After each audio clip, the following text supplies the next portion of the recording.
Where does it all start? It starts from this Inclusion Cafe. Right behind us, the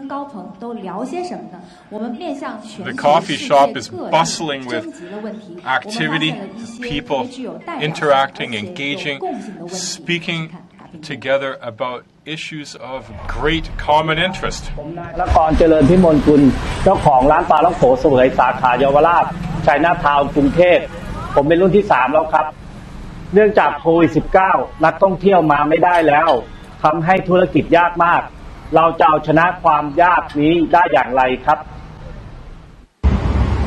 أهلا أنا فريدة فاقد من مصر وبشتغل في رايزب. رايزب هي منصة بتشتغل على تحفيز منظومة ريادة الأعمال وربط الشركات الناشئة الإقليمية بموارد عالمية. أحب أعرف أكتر إزاي التكنولوجيا الرقمية بتحسن حياة الناس حوالين العالم. People from different cultures speaking different languages, but the same thing is on all of their minds. As a small business owner, how can we leverage financial technology to reap the benefits of financial access? Well,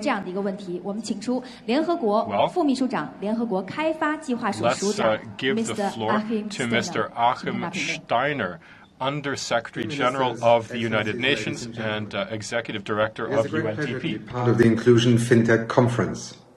It comes at a pertinent time. With the COVID-19 pandemic, our world is facing its greatest challenge since the Second World War. Its socioeconomic effects are devastating. Global human development, which can be measured as a combination of the world's education, health, and living standards, could decline this year for the first time in a generation. We're also seeing the widening of existing inequalities and a backslide in progress towards achievement of the Sustainable Development Goals.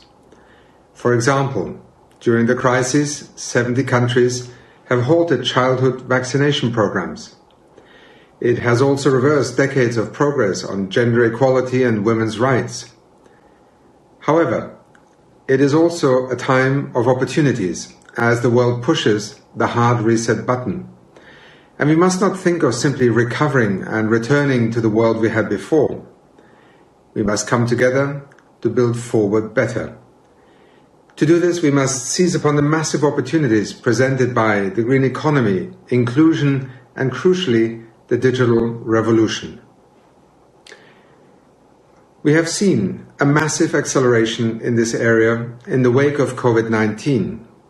On the ground, in 170 countries, the United Nations Development Programme is at the forefront of this shift, helping governments to keep their lights on during the pandemic through the use of technology, and to make effective use of tech and digital disruption to find much-needed solutions. To mention just a few examples, we have supported a 3D community in Tanzania to design, produce and distribute personal protective equipment to health workers. Or in Moldova, where we have helped to develop an online learning platform for children who cannot attend school during the lockdown. UNDP's digital strategy was the first of its kind in the United Nations system. With it, we are aiming to help countries leverage digital tools as drivers of development. The UNDP Accelerator Labs, for instance, are attracting entrepreneurs, engineers, data scientists, and grassroots innovators, people who think differently about development. And to give just one surprising result, our lab in Rwanda has helped to roll out robots in COVID-19 treatment centers to minimize contact between patients and health workers. One of the most visible added value of the digital revolution has been seen in the realm of fintech and its ability to underpin positive change at lightning speed.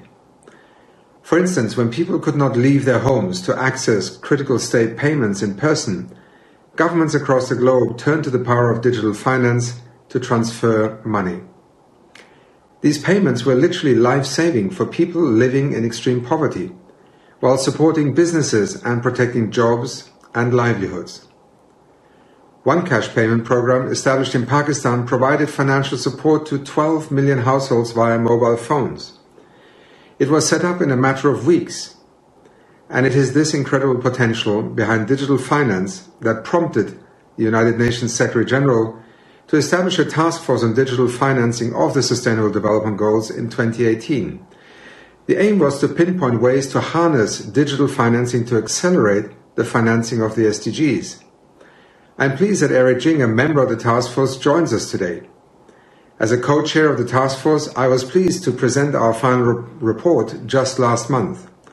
Our team tried to envision a future where finance was fully aligned with the SDGs, leading to a greener, more sustainable and more inclusive future. Imagine a world where citizens have a full say on where their money goes. A multi-million-dollar wind farm could be financed through the millions of small investments made from people's micro-savings channeled through mobile apps. Or imagine a small farming cooperative connected to a digital marketplace where it sells produce, accesses financing based on its transaction history, and gets insured against climate risk with automatic payout in case of disaster. Or a world where big data and algorithmic analytics are used to help deliver the 5.2 trillion needed annually to finance small, medium-scale enterprises, the source of much of the world's employment. Where digitalization plays a fundamental role in ensuring that global capital markets worth $185 trillion, the people's money, take greater account of social and environmental risks and impacts, most notably climate change. Or a world where governments save over $300 billion annually through the digitalization of state payments. Those savings can then be invested into sustainable development and the transition towards a greener economy. And digital finance could help millions escape from poverty and reduce inequality. This is just a flavor of the immense potential opportunities, and we argue that this future is eminently achievable. But we need to immediately tackle a number of clear obstacles. 3.6 billion people remain offline. Digitalization brings the risk of privacy concerns as well as fraud and irresponsible lending. Artificial intelligence or algorithms could perpetuate gender bias and discrimination. We also need a collective will to mobilize the financing and technology needed to ensure that the delivery systems are in place to provide a safe COVID-19 vaccine to everyone who needs it everywhere. So it is vital to introduce new and robust international policies, regulations, standards, and corporate governance arrangements to allow digital finance to flourish. We firmly believe that when citizens can fully leverage the power of digital finance, the people's money will be used to drive forward the 2030 agenda, creating that more inclusive, more sustainable, more resilient, and greener future. So, now is the time for nations to seize upon the renewed global solidarity that we need to fully harness the power of digital finance to build forward better. Thank you.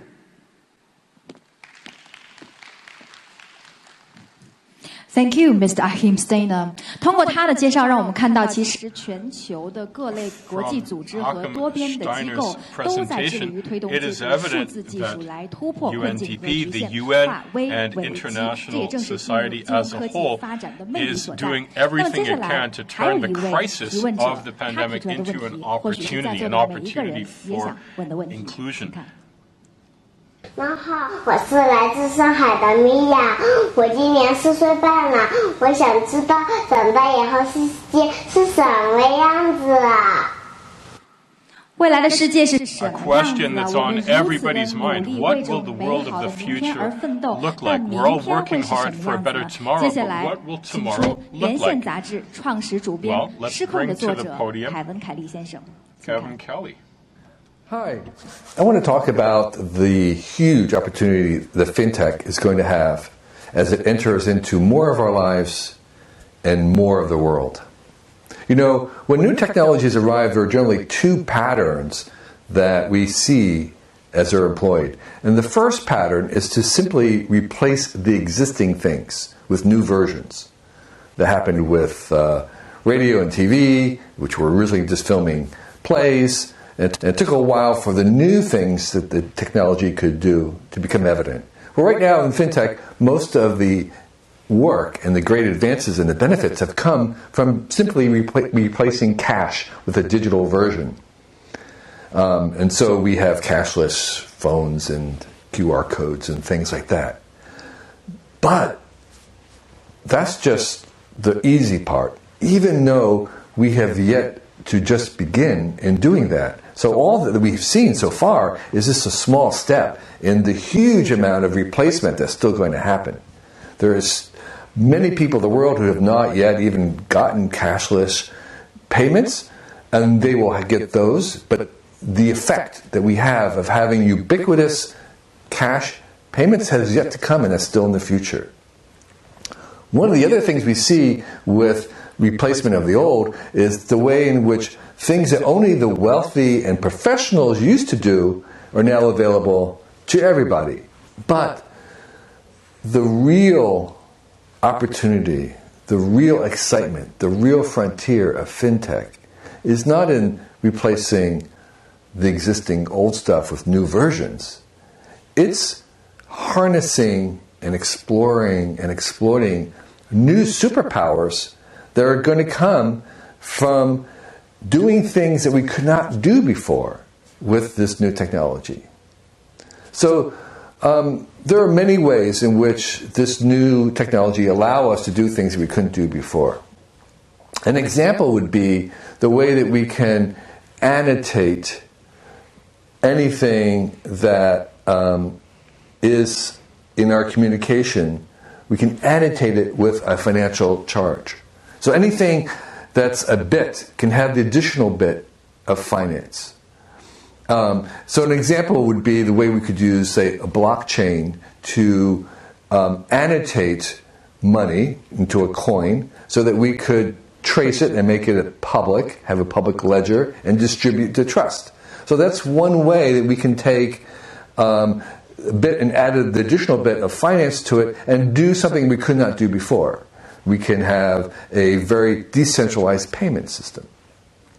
We can do other things with blockchain, which is a type of financing and exploring this dimension of communication. So another example of something we could do now, or we'll be able to do now that we could not do before, is to embed financial information into everything that we make.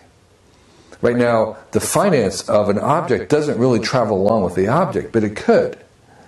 Particularly as we come into a world where we have smart glasses, these clear glasses that would allow us to see this invisible virtual world. We would see a virtual world on top of the real world.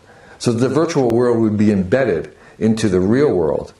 Well, we can add this additional finance dimension, add another bit, and we could have the information about the commerce or the financial state of that object. So say it was a shirt that I had or saw on someone else, I could see its cost. I could see where it came from. I could see what it was. I could purchase it. I could invest into it. I could leverage it. I could do many things once I could see and have access to that financial dimension of all the things that we see in the world. And so when we come to virtual reality and augmented reality and the mirror world, the finance will flow through this entire real world, just like it does in the virtual world right now. So that's one superpower that we would get from fintech by having and making visible the financial dimension to all things.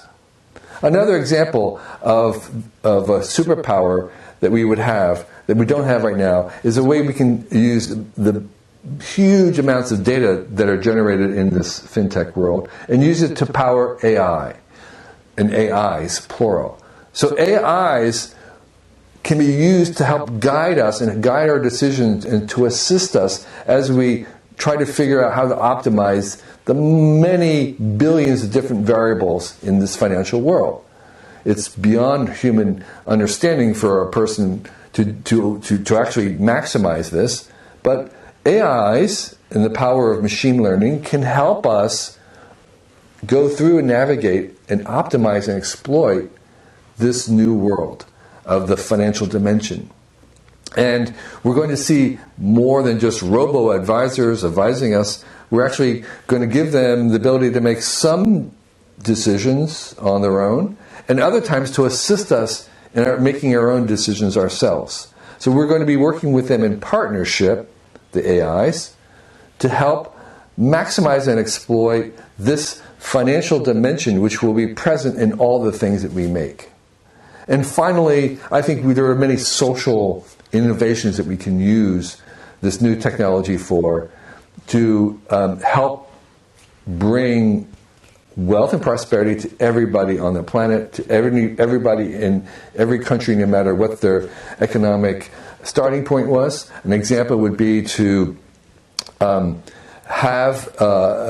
give every baby born a small investment that would be invested into the world prosperity and would grow with them outside of the reach until they were 21, in which case then it's handed over to them, no strings attached, and they would benefit from the general prosperity of the world at large because that money would have been invested into prosperity around the world. And so that technology would use blockchain and other devices to link it to them so there'd be no fraud, so that you could trust that this was going to be money that they would get when they arrived at their adulthood. And with this kind of technology, we can again bring a superpower that usually only the wealthy and professionals had to everybody on the planet.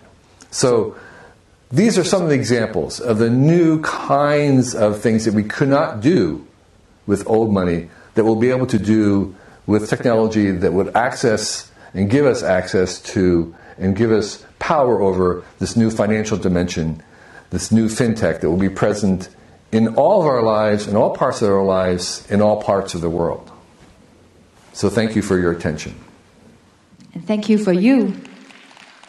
Kevin Kelly 的先生似乎他的每一次预言都会变成现实。那么我们希望刚刚他讲到的描绘出来的借助金融科技的发展，未来更加便捷高效而且可持续的美好，会在不远的将来变成每一个人普惠的现实。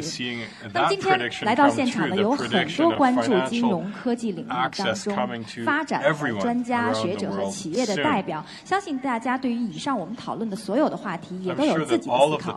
但是当金融科技经济宏观相遇的时候，会怎样变得更加的普惠，同时还有效落地呢？接下来请出我们咖啡馆的第一博客人，有请清华大学国家金融研究院院长朱明先生、中信集团总经理奚国华先生。So we're now going to have a conversation about precisely that with three distinguished panelists, Xi Guohua, Zhu Min, and Eric Jing.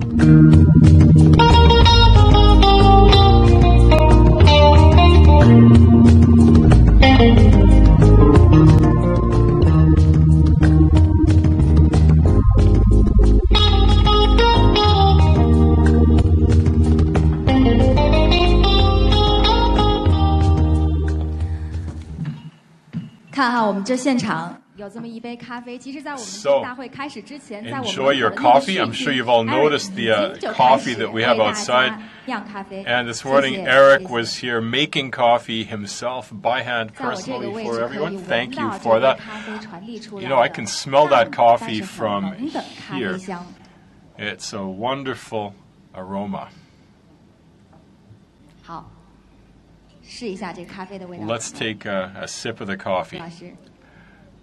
Mr. Zhu, how do you like it? Eric, you forgot the sugar and the milk. I thought you'd want it in the most original format. Well, meeting here in the coffee shop, starting with this coffee, is there any special story we can share about the coffee? Well, the reason we chose to do this coffee shop setup really is because coffee is part of our everyday lives. And it's a context in which people get together to talk freely, which is precisely what we want to do. We want the Bund conference to be a place where people come together and speak freely in dialogue. also, coffee shops are emblematic of startups. A lot of the best startups got started in that kind of casual conversation in a coffee shop. And again, we want to inspire a lot of startup and innovation thinking here at the Bund FinTech Conference, the Inclusion Conference. And then the other thing, talking about this coffee in particular, this is coffee that we brought back from Rwanda. We're purchasing this from Rwanda, from the mountainous region of Rwanda, where it's grown by small-scale farmers. It came to China through our EWTP, the Electronic World Trade Program. It was traded through that platform from Rwanda to China directly, so we're helping those Rwandan coffee farmers. And then, because this is a technology conference, I have to tell you that the coffee is fully traceable. You'll see there's a QR code on the package of coffee. You can scan that to see how this coffee was shipped from Rwanda to China, step by step through the entire logistics chain. You can trace it right back to its source of origin and place of origin in Rwanda. That's all on the blockchain, and we're empowering the coffee farmers in Rwanda in this way. So that's great. So a coffee farmer in Rwanda produced the coffee. It's come all the way to China, to our conference venue today. And how long does that take? Well, time-wise, it would be pretty quick. Because it was around the time of the outbreak of COVID-19 that the coffee harvest took place in Rwanda. So that was the time when we placed the trade order, and I think those beans arrived in around a fortnight. So that's fast, a fortnight. Now, Mr. Xi, Mr. Zhu, obviously the pandemic came out of nowhere, completely unexpected, devastating all kinds of industries around the world. International travel has been shut down. Many guests are unable to be here today in person for that reason. But these coffee farmers in Rwanda remain intact. They're still doing business. The IMF's managing director, Kristalina, also spoke to the unprecedented nature of this challenge and of the ongoing disruption. So, what can we expect to see going forward in the international situation in terms of globalization and ongoing development? Well, first of all, just to say this is great, Eric. Now I understand what you're saying about the coffee. This is technology-enabled coffee. It's coffee that has been carried by ants all the way back from Rwanda in just over 10 days. So that's great. Eric, I think you should really gift 1 ton of coffee beans to everybody in the audience. That's a lifetime supply. Well, we've got it at the entrance. Go pick up as much as you'd like. No, I'm talking about a ton of fresh coffee beans for each person. Because coffee is the fuel of technology. Yeah, so if that's a promise, Eric, you better put it on the blockchain to make it verifiable and tamper-proof. But it's emblematic of a whole online business model. Digitalization, and I think the pandemic has accelerated digitalization by a decade at least. Governments around the world have fully recognized in the context of the pandemic that technology is the way forward. It's the inevitable choice before all of us. Technology is not something that you can choose to accept or not accept. It's now at the core of commercial competition. So this huge wave of technology, digitalization, is upon us, and it's a dramatic shift. In China, what the government needs to do to grasp that opportunity is to build infrastructure, 5G, AI, big data, cloud, the Internet of Things. With that infrastructure in place, then scientists need to be motivated. People like, I'm not going to say Dr. Wang Jian, academician Wang Jian. Academician is a level 10 times higher than PhDs. To get them to leverage that infrastructure with innovation, research, and then we need people like Eric, people like Alipay and the Ant Group to land all of that innovation in the real world, in real use cases. And this is rolling out digitalization not only in financial services, but across all industries, all verticals across society. So this is a dramatic shift. When we had 4G, nobody imagined that the arrival of 4G would enable the emergence of anything like Ant. That was completely unforeseen. Well, the advent of 5G and its rapid rollout across the Internet of Things, that's connecting more than people. 4G was about connecting people. 5G is about connecting everything.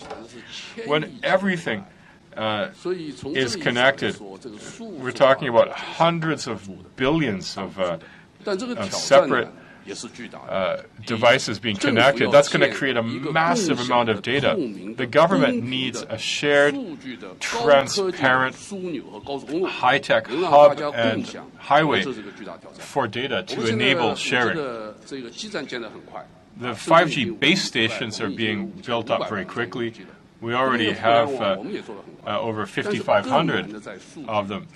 The hard part is data. It's the platform. For scientists, there's also a challenge. We're not just talking about 5G now. We're talking about 5G quantum computing. But the biggest challenge is really for business, for entrepreneurs, because you need a business model to be able to land all of this in your industry, in your sector, in your vertical. In the manufacturing sector, they're at the forefront.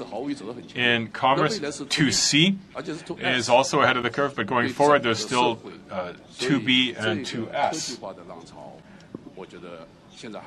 So I think this wave of digitalization is just getting started. And that's why digitalization has now been identified as a national strategy for China, and not only in China, but in economies all across the world. As you said, this is the trend going forward. It's an irreversible trend. Mr. Xi.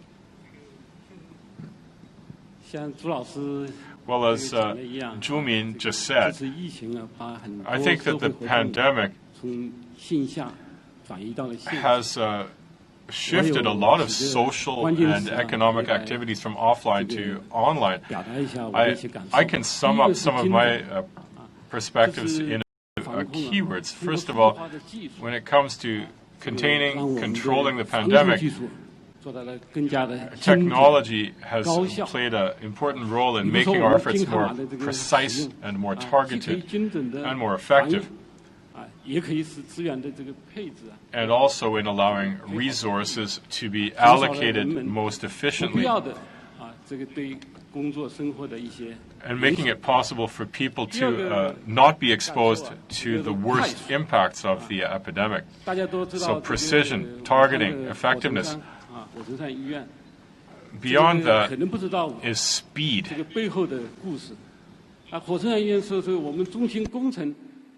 You may have heard of the Huoshenshan Hospital. You may not be aware of the fact that we provided the design for the hospital. And that was completed. The 2D layout design was completed within 5 hours. And then within 24 hours, we had a complete set of schematic drawings. And that was all enabled by digital platform-based collaboration and digital tools. My third keyword is access. As has been discussed earlier, the pandemic has cut off all kinds of normal social interaction, but our interaction is still underway and it is flowing well online. All of our various businesses, banking, securities, insurance, are being delivered online. And I'm even asking myself if going forward, if it's even necessary for people to come to work in the office space anymore, to punch in, punch out, to commute. Maybe all of that has just become irrelevant going forward. So that the pandemic is definitely accelerating a lot of new opportunities in multiple respects, many of which my colleagues have also talked about today. Companies as well, upgrading their traditional businesses with digitalization. Multinational companies now leveraging technology to optimize their global supply chains and enhance production efficiency. At CITIC, a lot of our own traditional business processes are also being realigned and optimized. For example, our hospital, our CITIC hospital, provides auxiliary medical and therapeutic services. And it now provides online diagnostic services. Also, we're using digital technologies for emergency prevention, for fire risk prevention in medicine, and many other areas. Thank you. So Mr. C talked about how CITIC is leveraging technology in a whole host of different use cases. Is it a proactive choice today, or is it a choice that's being forced upon us? What about the common people, average people in society? We've talked a lot about inclusion. Digitalization will only have been truly accomplished when it reaches everybody. So what if you're not a leading academic? What if you're not a large financial institution? What about you? Well, I'll take that because ANT is all about serving the common people. We're here in Shanghai. Shanghai, during the epidemic, there was a wonton shop, a small restaurant called Qianlixiang.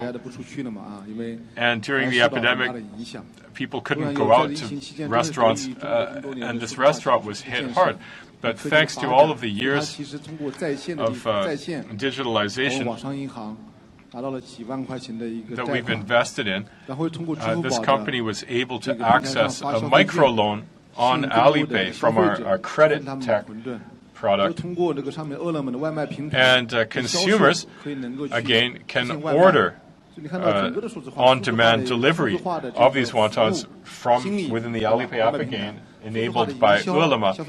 And digitalization is also supporting marketing, data-driven marketing, as well as the distribution of consumption coupons, and also providing credit, as I said, enabling these businesses to continue to employ their workers, not lay them off. And we also heard from speakers from the international organizations. They talked about consumers in different countries and just how big the impact of the pandemic has been.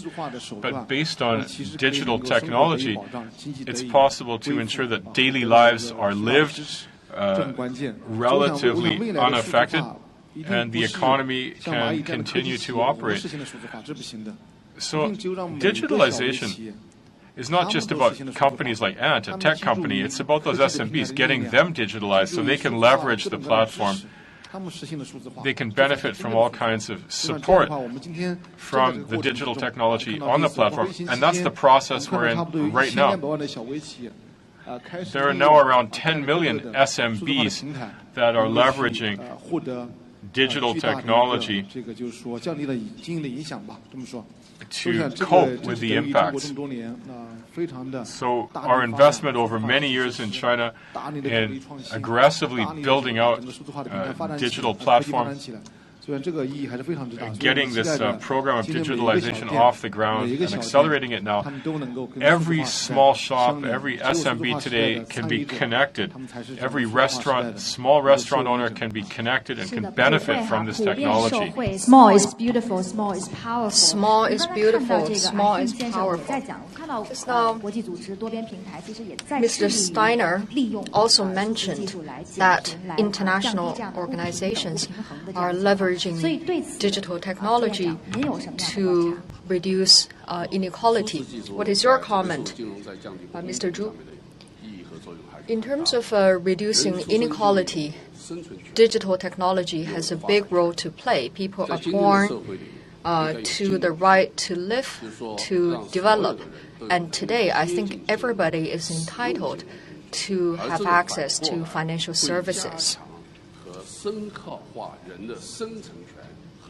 And this will, in turn, ensure people's right to live, to develop, as financial resources can provide opportunities to people. Digital technology makes it possible for people who were underserved, unserved, to access such services and resources, which will lead to reducing inequality. For underprivileged people, when they have access to financial resources, they will be able to make money, support their life, and eventually achieve financial success. I'm very delighted to see that fintech is playing a big role in this. That was a very good point about the right to have access to financial services. As an individual, if people know I have this right, I can make good use of such right, then that'll help with financial inclusion. What is your comment, Mr. Xi? Well, I really enjoy this coffee. It is wonderful, great aroma.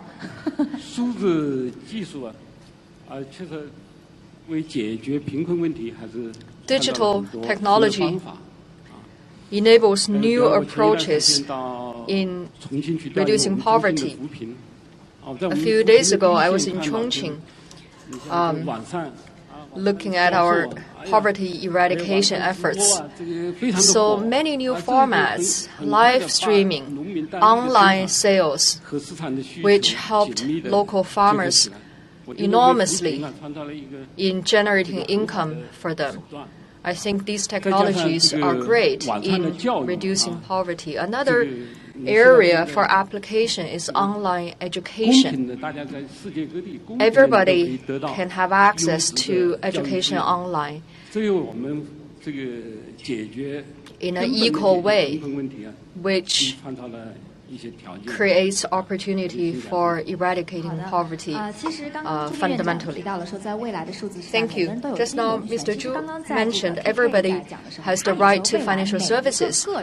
And Kevin Kelly also had said everybody should have access to financial services. And Simon just now mentioned in blockchain era, new technology can empower better efficiency of financial services. What is your comment, Eric, about blockchain? Just now, I talked about digitalization. Going forward, everything will be digitized. Businesses will be digitalized. But in the process of digitalization, there has to be trust infrastructure, and blockchain can serve as that trust-based infrastructure for assets to be circulated in a trustworthy way, be it accounts receivable, any bills or notes or warehouse receipts, all digital assets, as well as all value chain related factors should be able to circulate it on the chain in a reliable way. So I have great faith in this technology. We are on this journey. Recently, because of COVID, actually post-COVID, Macau opened tourism. And I'm talking about this because in recent years, we've been promoting financial inclusion. So we offered a solution for all wallets. For example, Korean e-wallet. When travelers go from Korea to Macau, they can use their e-wallet in Macau. From Hong Kong to Macau, Alipay Plus is the name of the solution, which interconnects different local e-wallets. And that's the solution we are offering to Macau merchants. And merchants based in Macau will be able to receive payments from travelers from different parts of the world. And the point I'm trying to make here is that blockchain will enable better connectivity in a digitalized world. Everybody can participate in international trade, enjoying the benefit of global trade and economic activities. With technology, we can empower everybody to be part of it. And I'm very happy to hear Mr. Xi like the coffee. When we were there, it would be hard to imagine that coffee growers' product would be available here in China for Chinese consumers, but it is a reality now. And for every kilogram of the coffee, they can get $4 more in selling price, and that's the typical case of how technology can empower various activities. Yes, indeed, blockchain can solve the trust issue and can improve connectivity. So, Mr. Zhu, what is your take on this? Why blockchain is important? Well, blockchain is definitely a critical piece of technology going forward. And today, I think there are over 10,000 people participating in today's conference. It's incredible. Financial sector has been developing in different verticals, standardized services, iterative technology, delivering financial products on technology platforms. This has been the trend, the recent trend of the financial industry. However, the very essence about the financial sector is still about establishing trust mechanism in an unknown world. Banks have been running on collateral mechanism, but from collateral-based lending to credit-based lending, that is a big step. And for credit-based lending, the essence is about having trust mechanism so that every individual can have access to good financial services. How can you establish trustworthiness and creditworthiness mechanism without knowing your consumers? And blockchain can actually provide a lot of technology enhancement. And blockchain can play a big part in this, in making sure that transactions are traceable, transparent, tamper-free, trustworthy. As a result, it provides the technological possibility for having a complete set of reliable information. And for the financial sector, we can totally migrate into a creditworthiness-based approach. And then another important thing is digital currency. digital currency to be issued by central banks will also be based on blockchain, which will potentially fundamentally change the whole financial ecosystem.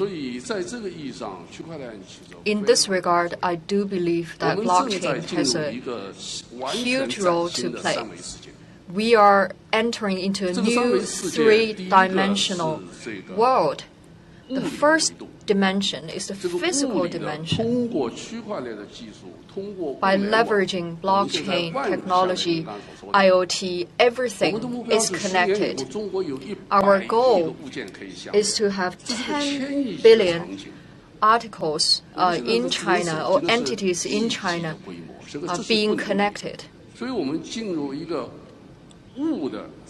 So once we are in the new dimension of connection of things, we will see exponential growth.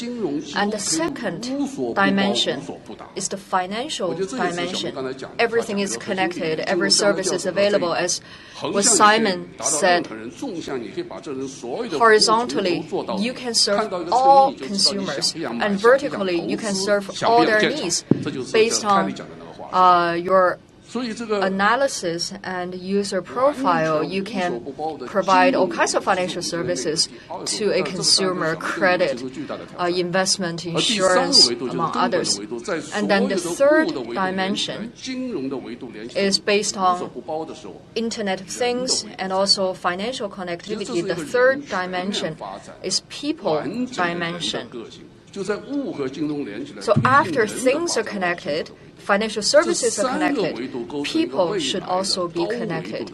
And then going forward, it'll be the three-dimensional world, and blockchain serves as strong foundation for such a three-dimensional world. Thank you. That was very insightful about how blockchain can make financial services more user-friendly as well as more universally available. So, Mr. Xi, blockchain seems to be a very powerful technology in solving trust issues. What is your point on this? Yes, indeed. Blockchain is around the corner, and CITIC has already adopted blockchain in financial services. For example, in our financial trading company based in Xiong'an, we have adopted a blockchain with a 300 billion RMB worth of transaction taking place on blockchain. Blockchain is about solving trust issues, breaking data silos. Without conducting the actual data exchange, we can exchange the value of data. I understand Ant Group is doing Ant Chain, which is also very promising, and it is well poised to solve trust challenges so that technology can truly serve the real economy. Well, this is a wonderful discussion. And starting from the story of coffee from Rwanda farmer becoming globalized, and we can see there's strong momentum for globalization as well as digitization of technology, and we are working towards the same amazing goal. Thank you. And I look forward to see you again at the coffee shop. Thank you.